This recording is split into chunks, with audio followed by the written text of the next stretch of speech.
ಸಾಯಿಬಾಬಾ ಕೂಡ ಒಂದು ಹಿಂದೂ ಆಶ್ರಮಕ್ಕೆ ಬರ್ತಾರ. ಎಲ್ಲಿ ಒಳಗ ಆ ಮಸ್ತಿಗಿರೋ ಹೆಸರು ದ್ವಾರಕ ಅಂತ ಹೆಸರಿಡ್ತಾರ. ಬಂಧುಗಳೇ, ಬಾಬಾರ ದರ್ಶನ ಆಯಿತು. ಹೋದ ವಿಡಿಯೋದ ನೋಡಿದ್ರಲ್ಲ, ಹರಿಹರ್ ಫೋರ್ಟು ಎಕ್ಸ್ಪ್ಲೋರ್ ಮಾಡಿದ್ವಿ. ಇವಾಗ ಶಿರಡಿ ಸಾಯಿಬಾಬಾ ಟೆಂಪಲ್ಗೆ ಹೊಂಟಿವಿ. ಇಲ್ಲಿಂದ ಇನ್ನೂ 129 ಕಿಲೋಮೀಟ್ರ್ ಅದ. ಇವಾಗ ಒಂದು 10-15 ಕಿಲೋಮೀಟ್ರ್ ಕಾಡೊಳಗೆ ಹೋಗ್ಬೇಕು. ಆಮೇಲೆ 169, 720 ಹೈವೇ ಸಿಗುತ್ತಾ. ಒಂದು 2-2.5 ಅವರಲ್ಲಿ ಹೋಗ್ಬೋದು. ಹರಿಹರ್ ಫೋರ್ಟು ಮಸ್ತ್ ಎಂಜಾಯ್ ಆಯ್ತು ಬಿಡು. ಅದ್ರಾಗ ಬೆಂಗಳೂರಿಂದ ಬಂದಿದ್ದರು ಅವರು, ನಮ್ಮ ಜೊತೆ ಜಾಯ್ನ್ ಆದರು. ಟಿ ತೊಗೊಂಬಂದರು. ಡ್ಯಾನ್ಸ್ ಗೀನ್ಸ್ ಮಾಡ್ಕೋತ ಆರಾಮ್ ಇಳಿದ್ವಿ. ಹೋಗುವಾಗ ಒಂದು 5-6 ಬ್ರೇಕ್ ಹಾಕ್ಕೊಂಡು ಕುಂತು ಹೋಗಿದ್ವಿ. ಇಳಿವಾಗ ಒಂದು ಸ್ಟಾಪ್ ಮಾಡಲಿಲ್ಲ. ಡೈರೆಕ್ಟ್ ಅಂದರೆ ಅಲ್ಲಿಂದ ಡೈರೆಕ್ಟಾಗಿ ಇಳಿದ್ಬಿಟ್ವಿ ಒಂದು ಹಾಫ್ ಆನ್ ಅವರಲ್ಲಿ.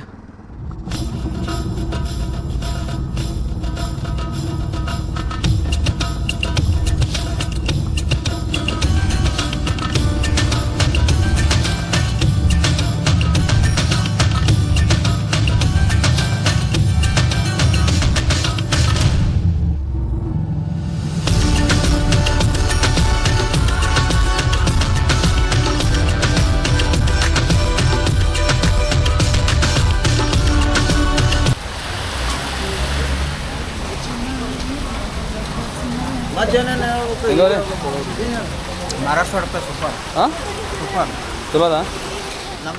ಒಂದು ಗಜಮ ಕೊಡ್ಸ ಬಸ್ಸು. ಬೆಳಗ್ಗೆ ನಾಷ್ಟ ಮಾಡಿರೋದೆ. ಟೈಮ್ ಇವಾಗ 4 ಗಂಟೆ ಆಗ್ಯದ. ಹೊಟ್ಟೆ ಹಸಿವು ಆಗತ್ತಿತ್ತು. ಸ್ವಲ್ಪ ಸ್ನ್ಯಾಕ್ ತೊಗೊಂಡು ಇವಾಗ ಶಿರಡಿ ಕಡೆ ಹೊಂಟಿವಿ. ಮತ್ತು ಶಿರಡಿ ಇನ್ನೂ 121 ಕಿಲೋಮೀಟ್ರ್ ಅದ. 2.5 ತಾಸು ತೋರ್ಸಕತ್ತದ ದಾರಿ. ಇವತ್ತು ಅಲ್ಲಿ ಹೋಗಿ ಸ್ಟೇ ಇರೋದ್ರಿಂದ ಏನು ಅರ್ಜೆಂಟ್ ಇಲ್ಲ, ಆರಾಮಾಗಿ ಹೋಗ್ಬೋದು ಅಲ್ಲಿಗೆ.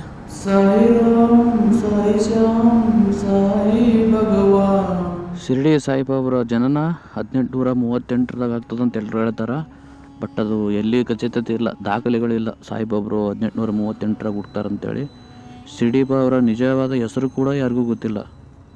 ಏನು ಸಾಯಿಬಾಬಾ ಅಂತೀವಲ್ಲ, ಅದು ನಿಜವಾದ ಹೆಸರಲ್ಲ ಅವ್ರದ್ದು ಹೆಸರು ಏನಂತ ಅನ್ನೋದು ಗೊತ್ತಿಲ್ಲ. ಇನ್ನೊಂದು ವಿಚಾರ ಏನಪ್ಪ ಅಂತಂದರೆ, ಸಾಯಿಬಾಬರ ತಂದೆ ತಾಯಿ ಯಾರಂತೂ ಕೂಡ ನಿಜವಾದ ತಂದೆ ತಾಯಿ ಯಾರಂತೂ ಗೊತ್ತಿಲ್ಲ. ಸಾಯಿಬಾಬರನ್ನು ಸಾಕಿ ಸಲಿದವರ ಹೆಸರು ಕೂಡ ಗೊತ್ತಿಲ್ಲ. ಅದು ಸಾಕಿ ಸಲಿದವರು ಯಾರಂತ ಗೊತ್ತು, ಬಟ್ ಅವ್ರ ಹೆಸರುಗಳು ಗೊತ್ತಿಲ್ಲ. ಸಾಯಿಬಾಬರ ಬದುಕು ಎಲ್ಲಿಯೂ ಕೂಡ ದಾಖಲಾಗಿಲ್ಲ. ಯಾವುದೇ ಒಂದು ಪುಸ್ತಕದಾಗೂ ಕೂಡ ಕರೆಕ್ಟಾಗಿ ಅವ್ರ ಮಾಹಿತಿಗಳನ್ನು ನಾವೆಲ್ಲಿ ಓದಿಲ್ಲ, ಕೇಳೋದಿಲ್ಲ. ಅವರು 16ನೇ ವಯಸ್ಸಿನಲ್ಲಿ ಶಿರಡಿಗೆ ಬರ್ತಾರೆ. ಬಂದಿಂದ ಒಂದು ಮಸ್ತಿಗೆ ಹೋಗ್ತಾರೆ.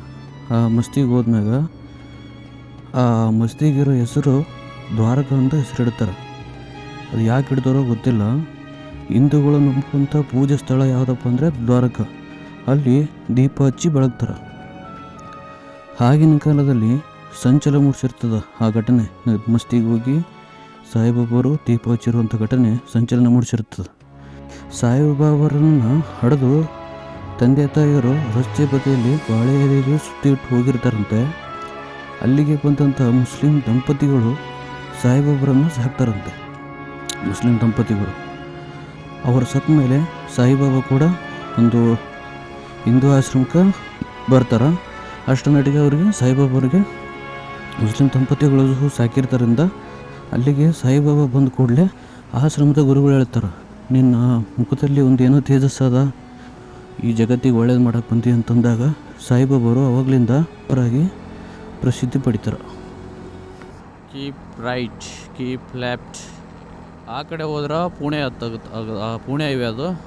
ಇದು ಶಿರಡಿ ಇನ್ನೂ 56. ಯಾರೂ ಇಲ್ಲ ರೋಡಲ್ಲಿ, ನಾನು ನನ್ನ ಫ್ರೆಂಡ್ಸ್ ಮಾತ್ರ. ಇನ್ನು ಶಿರಡಿ 73 ಕಿಲೋಮೀಟ್ರ್ ಅದ. 1 ಅವರ್ ಅದ ಟೈಮು. ಹೋಗಿ ಅಲ್ಲೇ ರೂಮ್ ಮಾಡಿ ಇವತ್ತೇ ದರ್ಶನ ಮಾಡ್ಕೊಳಕ್ಕೆ ಟ್ರೈ ಮಾಡ್ತೀವಿ.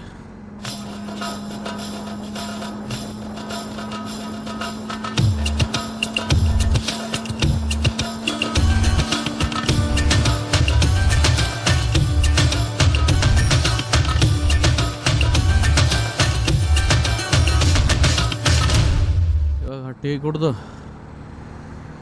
ಇಲ್ಲಿಂದ ಮತ್ತೆ ಶಿರ್ಡಿ ಕಡೆ ನಮ್ಮ ಪಯಣ. ಇನ್ನು 14 ಕಿಲೋಮೀಟ್ರ್ ಅದ.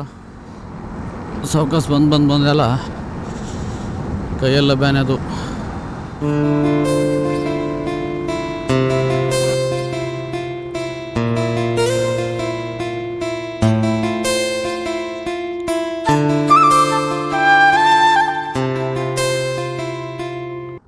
ಇವಾಗ ಇಲ್ಲಿಂದ ರೈಟ್ ತೊಗೋಬೇಕು ಒಳಗಡೆ.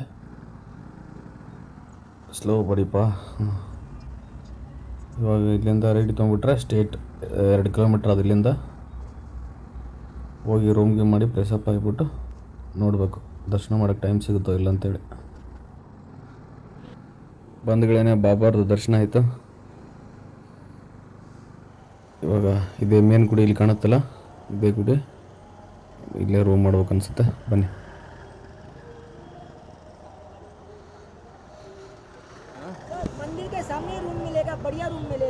ಎಲ್ಲಿ ಒಳಗ?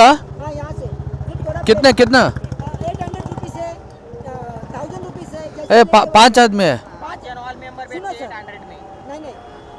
डिलक्स रूम मिलेगा आपको 1000 रुपए में। अच्छा मंची रूम मिलेगा। हाँ देख लो, बता देता है। ಓಕೆ ಜಾ ಭಯ್ಯ ಜಾ.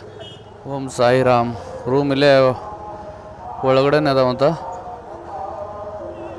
ನೋಡಮ್ರಿ. ರೂಮ್ ಅಡ್ಜಸ್ಟ್ ಆದರೆ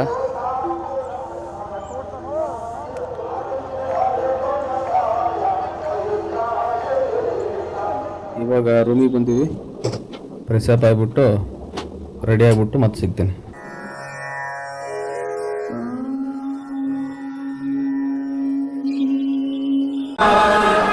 ಇವಾಗ ಫ್ರೆಶಪ್ ಆಗಿಬಿಟ್ಟು ರೂಮಲ್ಲೆಲ್ಲ ಬ್ಯಾಗ್ ಬಿಟ್ಬಿಟ್ಟು ಇವಾಗ ದರ್ಶನ ಮಾಡಕ್ಕೆ ಹೊಂಟಿವಿ. ಅವಾಗಲೇ ಏನು ಡಿಸ್ಪ್ಲೇ ಅದ ನೋಡಿದ್ರಲ್ಲ, ಅದೇ ಥರನೇ ಒಳಗಡೆ ಇರೋದು. ಬಂದು ಸಮಾಧಿ ಕೂಡ ಇದೆ ಅಂತ, ಅದನ್ನು ಮುಡಿಸ್ತೀವಿ ಅಂತ ಹೇಳ್ಯಾರ. ಅದಕ್ಕೆ ಅವ್ರ ಜೊತೆನೇ ಹೊಂಟಿವಿ. ನೋಡೋಮಲ್ಲ ಹೋಗ್ಬಿಟ್ಟು ಶಿರ್ಡಿ ಬಾಬನ ಮಂಟಪ ಏನಾದರೂ ಪ್ರೋಗ್ರಾಮ್ಗಳಿದ್ರೆ ಇಲ್ಲೇ ಮಾಡ್ತಿರ್ಬೇಕು ಅನ್ಸುತ್ತಾ. ಇವಾಗ ಬಾಬಾ ಫೇವ್ರೇಟ್ ಆಗದ ರೋಜಾ ಹೊತ್ಕೊಂಡು ದರ್ಶನಕ್ಕೆ ಹೊಂಟಿವಿ. ಒಳಗಡೆ ಕ್ಯಾಮ್ರಾ ಅಲೋ ಇಲ್ಲ ಅಂತ ಬಾಬಂದು ಇದು ತೊಗೊಂಡು ಹೊರಟು ಹೋದ್ವಿ. ಇಲ್ಲೇ ಲಾಕರ್ದಾಗಿಟ್ಟು ಕ್ಯಾಮ್ರಾ ಲಾಕರ್ದಾಗಿಟ್ಟು ಇವಾಗ ಬಾಬನ ದರ್ಶನ ಮಾಡ್ಕೊಂಡು ಮತ್ತೆ ಸಿಗ್ತೀವಿ.